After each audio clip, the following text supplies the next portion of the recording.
अस्सलामुअलैकुम वरहमतुल्लाहि वबरकातुहू।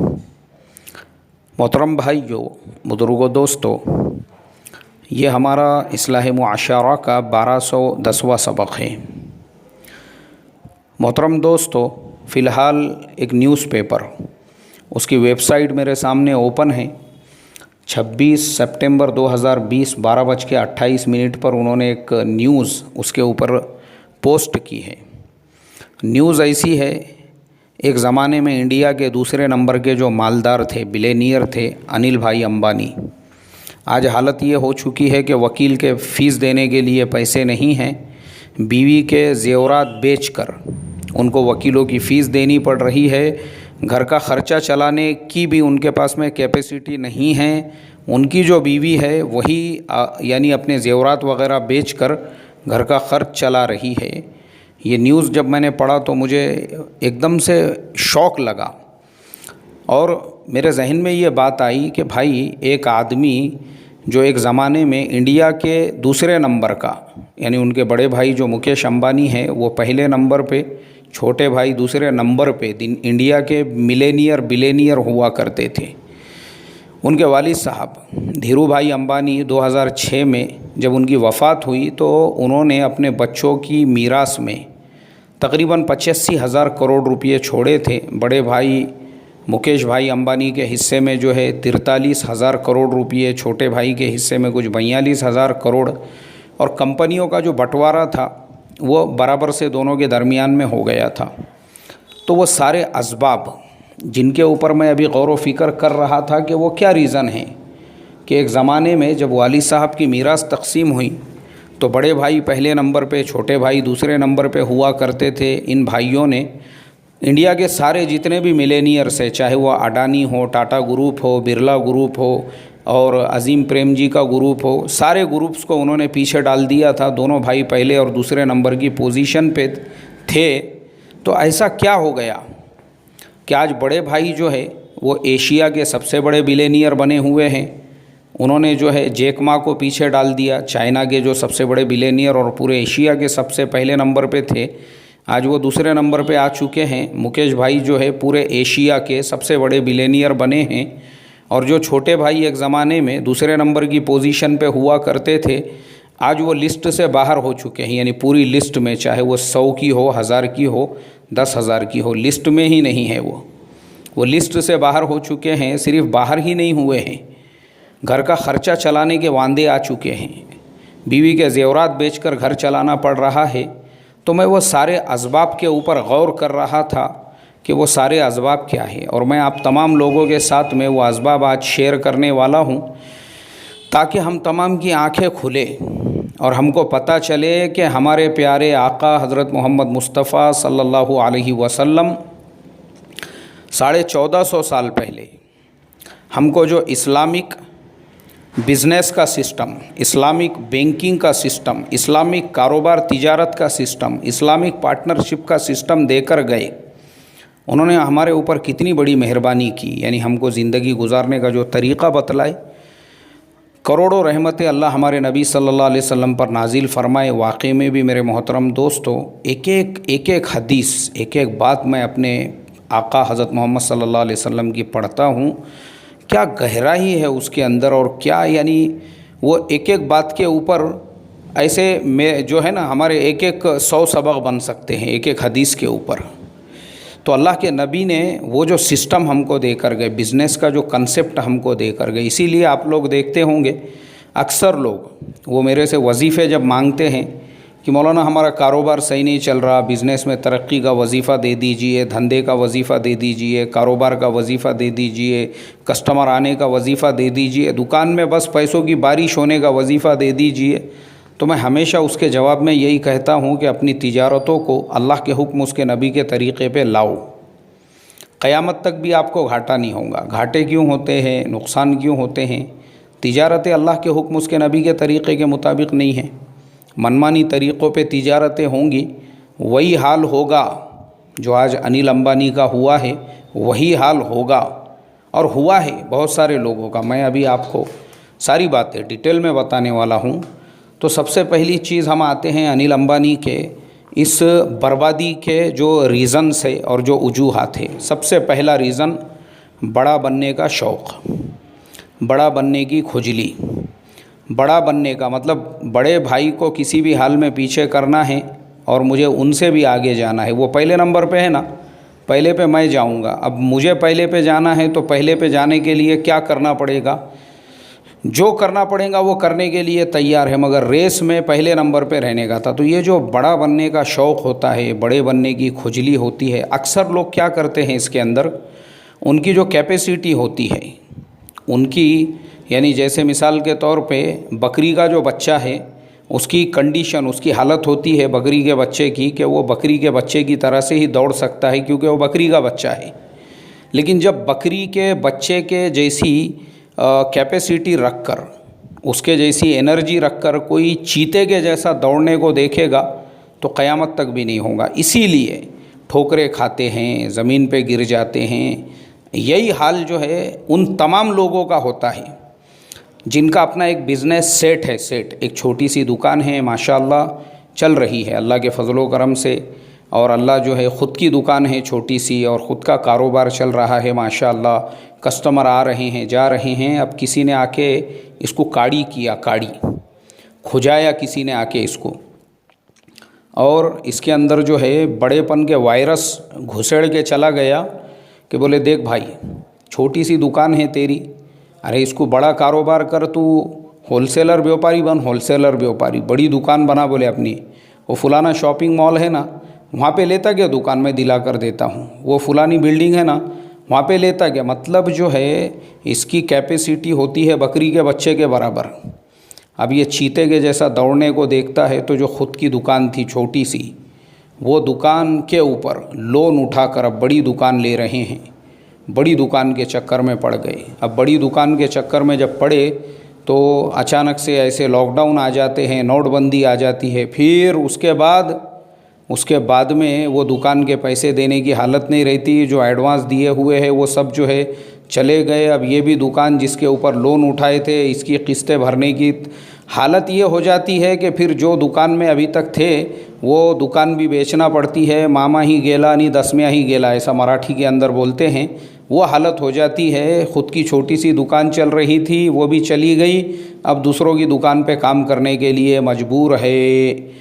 ऐसी मैं आपको 101 मिसालें दे सकता हूँ जिन लोगों ने बड़ा बनने का, जिनको शौक़, मराठी में उसको कंड कहते हैं, कंड, बहुत कंड बड़ा बनने का, वो कंड के चक्कर में जब पड़े तो कंड तो उनका जिरा नहीं, लेकिन पूरी ज़िंदगी बर्बाद हो गई। कई लोगों को देखा हूँ मैंने, कई लोगों को। एक आदमी के पास में 4-5 जो है गाड़ियाँ हैं, गाड़ियाँ होती है ना, जैसे गाड़ियाँ यहाँ बड़े शहरों के अंदर तो लोग जो है कंपनियों में गाड़ी लगा देते हैं, ओला उबर के ऊपर गाड़ी लगाते हैं और माशाल्लाह अच्छी चलती है वो गाड़ी। अब 2 गाड़ियाँ हैं, ख़ुद के पैसों की है। फिर इसको किसी ने आके काड़ी करा, खुजाया किसी ने। उसने बोला यार 2 गाड़ियाँ तो तेरी ख़ुद की है, फुलाना बैंक वाला अपने पहचानत का है, काम करना, माशाल्लाह अच्छा काम काज चल रहा तेरा, तेरे को और 2 गाड़ियाँ मैं उठा के देता हूँ, और 4 गाड़ियाँ देता हूँ, और 5 गाड़ियाँ देता हूँ। अब पड़ गई ये सारे चक्करों के अंदर। अब बड़ा बनने का, क्योंकि अब बड़ा बनने का था ना, 2 गाड़ियों की कमाई हज़म नहीं हो रही थी, अब इसको 5 गाड़ियों का शौक़ पैदा हुआ। अब सूद से पैसे लेकर, बैंकों से लोन लेकर, और आजकल मार्केट में जो है बिस्सियाँ चलती है, बिस्सियाँ आपने देखे होंगे। बिस्सी एक तो वो चलती है जिसमें चिट्ठी उठाई जाती है, दूसरी बिस्सी वो होती है जिसमें बोली लगाई जाती है। मतलब 1 लाख रुपये की बिस्सी है तो जो जितने कम में लेगा उसको वो बिस्सी दी जाती है। एक बोलता है भाई मुझे 1 लाख की बिस्सी 90 में चाहिए, दूसरा बोलता नहीं 80 में चाहिए। तो वो क्या करते हैं, जिसने जितने कम में मांगा 1 लाख की बिस्सी उसको देते हैं, जो बचे हुए पैसे हैं बाकी मेंबर लोग बांट के लेते हैं। दोनों भी, लेने वाले के लिए लेना और देने वाले के लिए देना, दोनों भी सूरतें ये हराम है, नाजायज़ है, इस्लामिक एतबार से बिल्कुल उनकी इजाज़त नहीं है। लेकिन चूँकि बड़ा बनने का शौक़, और शौक़ को मैंने बताया आपको मराठी में कंड कहते हैं, बड़ा बनने का कंड, खुजली बड़ा बनने की, और वो चक्कर में जब पड़े तो लिए सूद के ऊपर ऐसे पैसे, ऐसी बिस्सियाँ उठाकर और ऐसे बैंकों से लोन ले लेकर 5-5 गाड़ियाँ लिए। और लेने के बाद क्या हुआ, मैंने बताया बकरी के बच्चे की कैपेसिटी रख के चीते के जैसा दौड़ने को देख रहे थे। उसके बाद में ख़ुद की जो 2 गाड़ियाँ थी उनको भी बेचने की नौबत आ गई।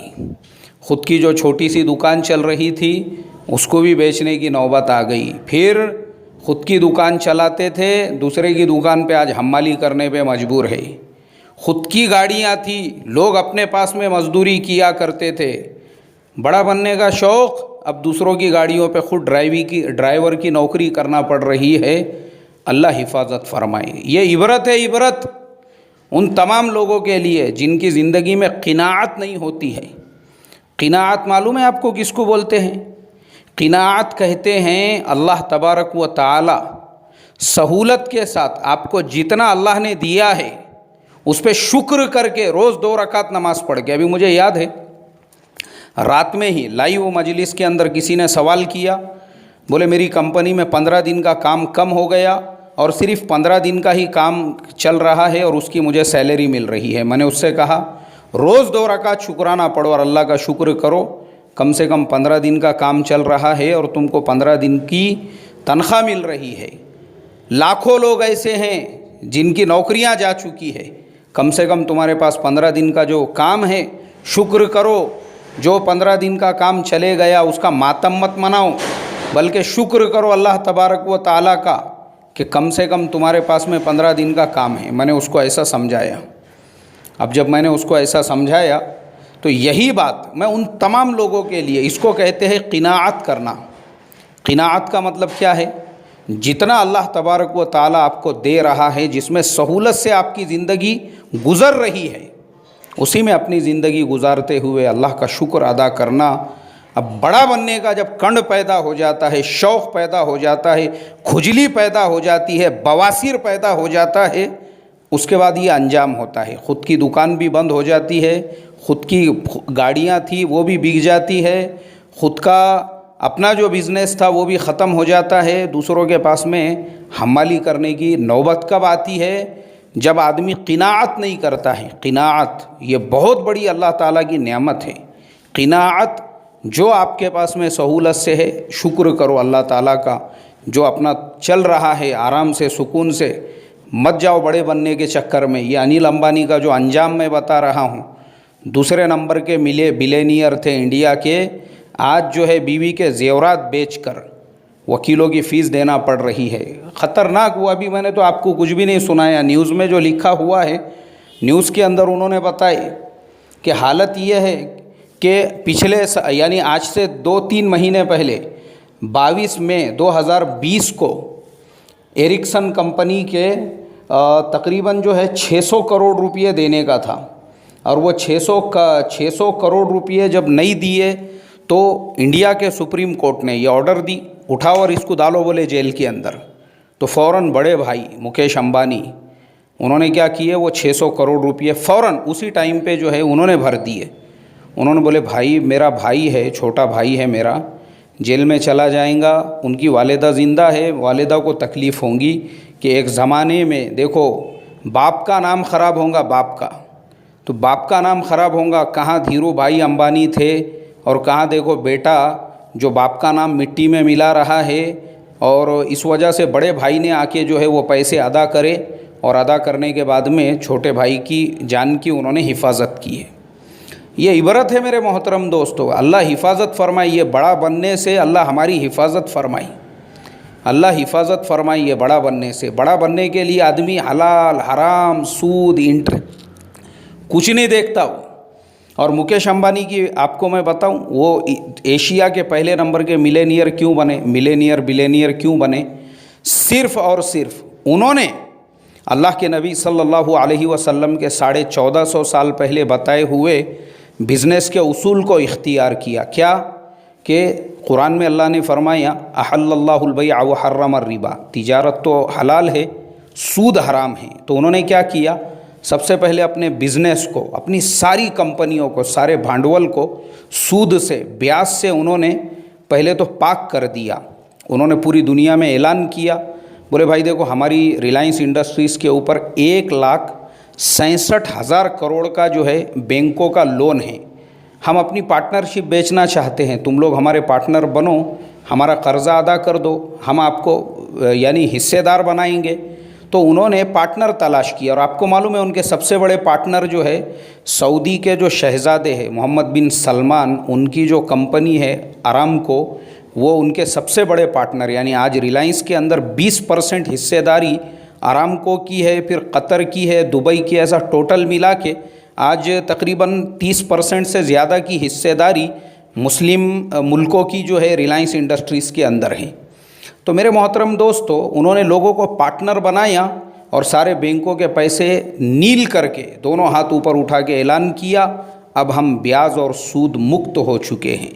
अल्लाह से मैं दुआ करता हूँ, अल्लाह हम तमाम को इस वाक़ये से इबरत हासिल करके सूद ब्याज के चक्करों से निकाले और बड़ा बनने का शौक़ उससे हिफाजत फरमाए। अस्सलामु अलैकुम व रहमतुल्लाहि व बरकातुहू।